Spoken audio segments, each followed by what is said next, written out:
In earlier times, today's Gospel reading, Matthew 6, would have been the standard for Scottish Episcopal Church congregations every year at harvest, before the adoption of the Revised Common Lectionary, which provides a 3-year cycle of readings.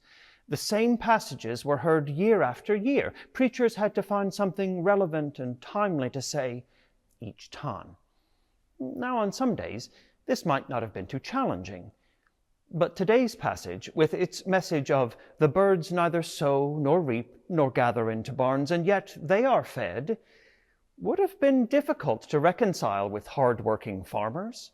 After toiling all year to bring in a harvest, asking them, "Why have you spent the last year worrying and laboring over your crops?" could seem a little tone-deaf.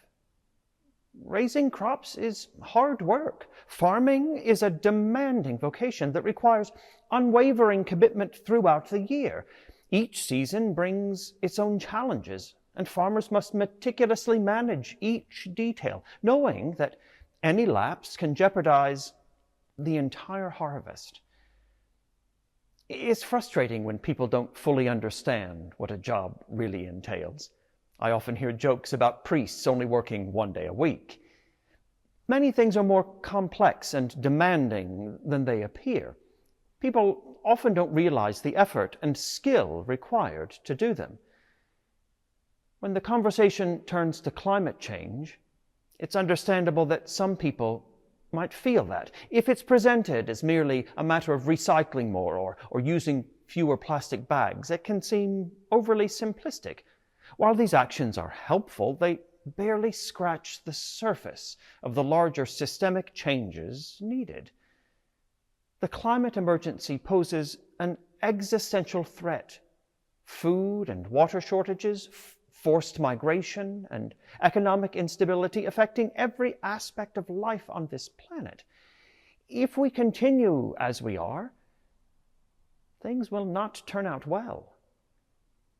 So Jesus' instruction not to worry might seem out of touch, given how much effort is needed just to sustain life on this planet, and the emotional strain of confronting such colossal tasks.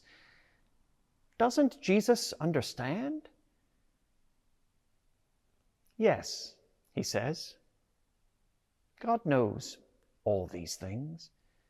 Eating and drinking, having clothing and shelter, planting and harvesting are essential tasks for living.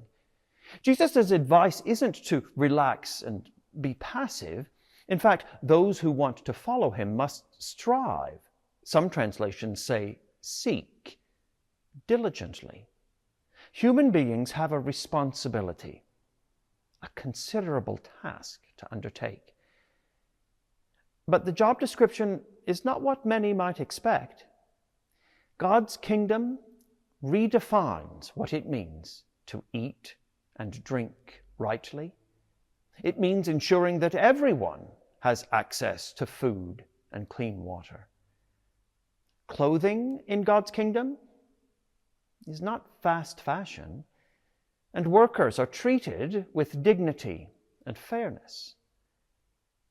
Homes in God's kingdom are for everyone, safe, sanitary, and livable. And the work of farming, it is transformed too, embodying practices that nurture and respect the land with yields shared equitably. You see, God does not misunderstand the challenges of being human or the immense effort required to survive on this planet. God doesn't deny there is work to do. But God wants us to change who we work for. Jesus calls his followers to strive for the kingdom and its righteousness, a purpose that goes beyond individual survival. The work of the kingdom cultivates peace and justice, confronts war and conflict, and alleviates pain and suffering. It is a call to dedicate all our efforts to the well-being of others. This is no small or easy task. It takes courage to let go of what we cling to and share it freely, making sacrifices for the good of the entire world. And if this vision seems at odds with the principles of free market capitalism, that's because it is. This is not the way of the world. It is the way of God's kingdom. But here's the truth. If people put this work first, everyone will have what they need.